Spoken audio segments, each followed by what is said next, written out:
terhadap Bapak karena saya selaku calon guru penggerak angkatan 10 ada tugas. Iya Pak. Iya Pak, ada tugas dalam demonstrasi kontekstual Pak, demonstrasi kontekstual 3.1 yaitu pengambilan keputusan berbasis nilai kebajikan sebagai seorang pemimpin. Nah, di sini saya akan memberikan pertanyaan-pertanyaan kepada Bapak, bagaimana Bapak mengambil keputusan jika dihadapkan oleh sebuah kasus di sekolah Pak.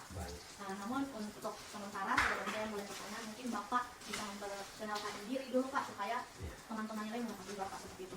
Baik, terima kasih Ibu As selaku calon guru penggerak berkenan hadir di ruangan saya sekaligus mau mewawancarai. Saya juga mengucapkan terima kasih atas kehadiran Ibu di saat ini. Dan saya memperkenalkan diri dulu. Yang pertama, nama saya Inis Moya, Kepala SMA Negeri 63 Maluku Tengah. Itu Ibu As, terima kasih. Oke Pak, kalau begitu kita mulai saja Pak terkait mengenai keputusan yang Bapak ambil nih, keputusannya nanti bagaimana dan Bapak diperhadapkan dalam sebuah kasus di sekolah.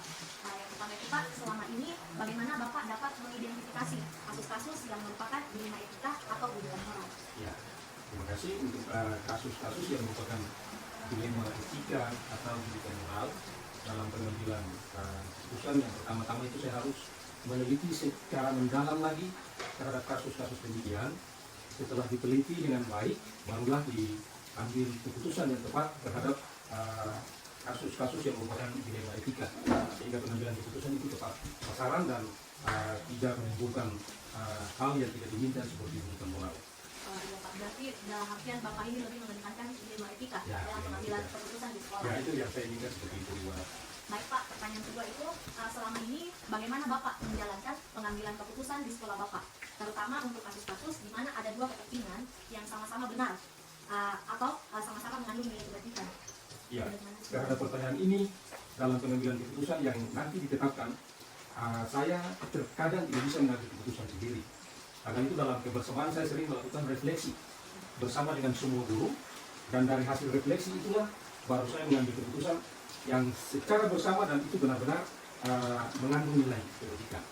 Intinya adalah refleksi sehingga kita bisa mengambil keputusan itu baik.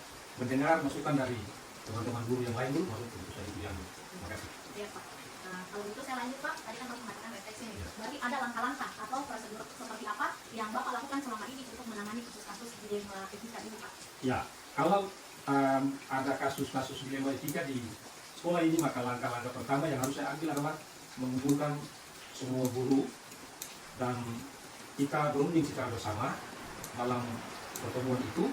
Lalu dalam perundingan secara bersama itu saya mau mendengar masukan dari semua guru terhadap kasus-kasus tersebut, dan dari mendengar itu barulah saya menganalisis dengan tepat untuk mengambil keputusan yang paling bijak terhadap hal tersebut. Itu langkah-langkah yang saya tempuh. Berarti Bapak ini tidak mengambil langkah sendiri tapi dikembangkan dengan yang lainnya Pak. Kalau begitu saya ingin tanya lagi Pak, kira-kira hal apa saja yang selama ini Bapak anggap efektif dalam pengambilan keputusan pada kasus-kasus dilema etika? Ya, hal yang paling efektif dalam pengambilan keputusan pada kasus-kasus dilema etika adalah terbuka untuk mau mendengar masukan dari staf guru maupun pegawai, yang akhirnya dengan mau terbuka mendengar masukan itu, lalu kita bisa mendapatkan satu pengambilan keputusan yang tepat, karena tidak berdasarkan pribadi yang mengambil sendiri keputusan, karena kita berada sebagai satu komunitas.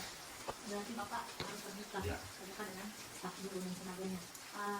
Kira-kira Pak, selama ini ada tantangan dalam pengambilan keputusan pada kasus-kasus dilema etika Pak? Iya. Tantangannya adalah kalau misalnya dari diri pribadi, saya sendiri, itu yang terkadang tidak bisa mengambil keputusan sendiri, mau melibatkan teman-teman yang lain dalam kebersamaan untuk memberikan masukan dulu, baru keputusan itu ditetapkan. Jadi terkesan bahwa keputusan itu tidak ansih dari saya sebagai kepala sekolah, tetapi kita rundingkan secara bersama.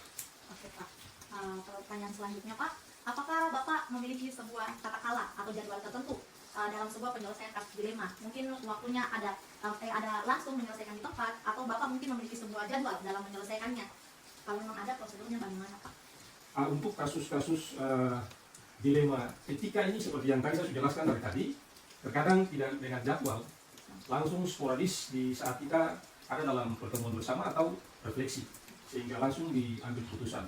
Yang penting bagaimana saya mau mendengar masukan dari teman-teman guru. Kira-kira Pak, ada seseorang atau ada faktor-faktor yang selama ini mempermudah atau membantu Bapak dalam pengambilan keputusan dalam kasus dilema etika? Ya, pertanyaannya yang sangat baik. Tentunya dalam pengambilan keputusan itu saya mendapatkan banyak kemudahan sehingga membantu saya juga dalam pengambilan keputusan, yaitu ada teman-teman guru yang dalam status sebagai para wakasek yang sering saya bicarakan secara bersama dengan mereka, dan juga kemudian yang berikut kita bisa kumpul secara bersama untuk berbicara untuk menyelesaikan kasus-kasus dilema etika seperti etika tersebut. Dari pertanyaan terakhir nih Pak, Ya. dari semua yang tadi Bapak sampaikan mengenai jawaban-jawaban dari pertanyaan yang saya berikan, kira-kira pembelajaran apa yang dapat Bapak petik nih dari pengalaman atau pengambilan keputusan dilema etika?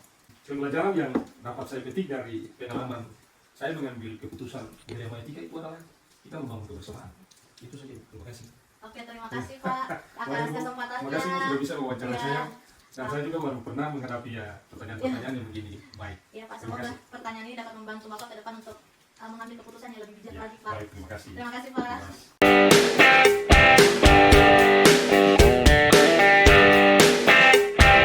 Ya, Assalamualaikum warahmatullahi wabarakatuh Pak. Waalaikumsalam. Perkenalkan saya Asma Yabas, calon guru penggerak angkatan 10 dari SMA Negeri 63 Maluku Tengah.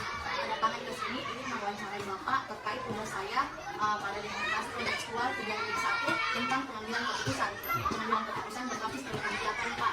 Saya akan memberikan pertanyaan-pertanyaan kepada Bapak yang nanti akan Bapak jawab sesuai dengan pengambilan keputusan yang Bapak lakukan di sekolah. Namun sebelumnya Bapak bisa memperkenalkan diri dulu, nama dan dari sekolah mana. Terima kasih Pak.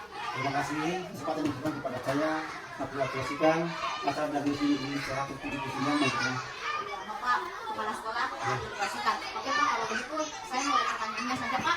Yang pertama itu, selama ini bagaimana Bapak dapat mengidentifikasi kasus-kasus yang merupakan dilema etika atau didikan moral? Dilema etika moral itu kita dengan kebijakan dilakukan secara moral yang bertentangan dengan nilai-nilai. Itu yang pertama, atau harus bekerja sama dulu sebelum atau ambil keputusan apabila ada permasalahan yang terjadi di sekolah. Contoh seperti ketika siswa tidak sengaja tapi ada terjadinya keributan. Dan sekarang kami sampai ke rumah atau di keluarga atau melangkau kedua siswa itu, kemudian memanggil kedua orang tua untuk sebelum mengambil kebijakan atau harus bicara sepakat untuk mengambil keputusan. Oke, musyawarah ya Pak. Dan di sini pengambilan keputusan ini melalui dilema etika dengan menggunakan musyawarah ya Pak. Baik Pak, pertanyaan kedua ini, selama ini bagaimana Bapak menjalankan pengambilan keputusan di sekolah Bapak, terutama untuk kasus-kasus di mana ada dua kepentingan yang sama-sama benar dan sama-sama mengambil nilai kebijakan? Oke, dilematika yang katakan belakang secara sama-sama benar itu saling hubungan antara satu dengan yang lain dengan cara pengambilan keputusan secara musyawarah antara guru dengan siswa dan guru dengan kepala sekolah. Saya ingin tanya lagi Pak, langkah-langkah atau prosedur seperti apa yang biasa Bapak lakukan selama pengambilan keputusan? Langkah-langkah yang diambil itu bahkan mengetahui identitas dulu sebelum kita alangkah keputusan itu kita harus identifikasi masalah dulu apa masalahnya seperti apa sebelum kita laksanakan musyawarah mufakat antara guru dengan siswa yang atas masalah itu. Oh, berarti dalam langkah-langkahnya itu Bapak harus mengidentifikasi masalah dulu selanjutnya. Selanjutnya ya Pak, oke. Lalu hal-hal apa yang selama ini Bapak anggap efektif dalam pengambilan keputusan pada kasus dilema etika? Dalam hal yang mengangkat kasus itu secara otomatis kita harus musyawarah dulu supaya keputusan itu diambil secara cepat. Berarti intinya hal efektif yang akan Bapak lakukan itu harus dimusyawarahkan terlebih dahulu dalam pengambilan keputusan. Oke, itu adalah salah satu contoh kepala sekolah yang bijak Pak. Lalu hal-hal apa saja yang selama ini merupakan tantangan dalam pengambilan keputusan pada kasus dilema etika? Apakah Bapak mengalami tantangan pada saat mengambil keputusan? Apabila ada tantangan itu, apabila tidak ada kekompakan atau tidak ada kerjasama antara guru dengan siswa atau siswa dengan guru dengan pihak sekolah dan kepala sekolah. Oh, biasanya tantangannya itu pada saat kolaborasi tidak terlaksana, tidak ada kerjasama di dalamnya Pak. Itu tantangan yang biasa Bapak rasakan. Oke, lalu apakah Bapak memiliki sebuah jadwal tertentu dalam sebuah penyelesaian kasus dilema etika? Apakah langsung menyelesaikan atau ada waktunya untuk menyelesaikan? Ketika terjadi masalah, tidak merupakan tunggu lama, tapi harus selesaikan tepat pada waktunya supaya akan tidak terjadi salah kepahaman antara guru dengan siswa dengan kepala sekolah dengan guru supaya semuanya bisa terlaksana di sekolah. Oh, berarti Bapak mengambil keputusan secara langsung kalau misalnya keributan sudah terjadi, misalnya nih ada masalah yang terjadi, maka Bapak langsung secara langsung menyelesaikan supaya tidak ada terlibat keluar lagi masalahnya. Oke, Pak. Lalu adakah seseorang atau faktor yang mempermudah Bapak dalam pengambilan keputusan atau membantu Bapak dalam mengambil keputusan? Bermudah dengan adopsi karena adanya kerjasama dengan guru dan kepala sekolah, diberikan motivasi dorongan. Oh, berarti Bapak dibantu oleh guru-guru ya, Pak? Karena tidak mungkin Bapak jalan sendiri dalam mengambil keputusan. Oke, dari semua hal yang Bapak sampaikan, kira-kira pembelajaran apa yang dapat Bapak petik dalam pengambilan keputusan selama ini? Hal-hal yang diambil selama ini yang dipetik itu adalah pengambilan keputusan yang bermanfaat untuk mempercepat masyarakat. Berarti Bapak mengambil keputusan yang tepat untuk kepentingan bersama. Kepentingan bersama tidak hanya kepentingan Bapak, tidak hanya kepentingan guru, tapi kepentingan siswa juga, orang tua semua kepentingannya. Oke, baik Pak, terima kasih atas kesempatan yang diberikan. Dari semua pertanyaan Bapak sangat luar biasa. Saya bisa mengambil kesimpulan bahwa dalam pengambilan keputusan ini Bapak mengutamakan yang namanya musyawarah di sekolah. Kepentingan tidak serta-merta Bapak kepala sekolah, Bapak membuat keputusan sendiri. Oke Pak, terima kasih atas kesempatannya. Mungkin hanya ini yang bisa saya sampaikan Pak. Dan saya sudah mendapatkan poin mengenai keputusan yang Bapak ambil di sekolah. Terima kasih atas waktunya Pak. Kalau begitu saya pamit dulu Pak. Terima kasih.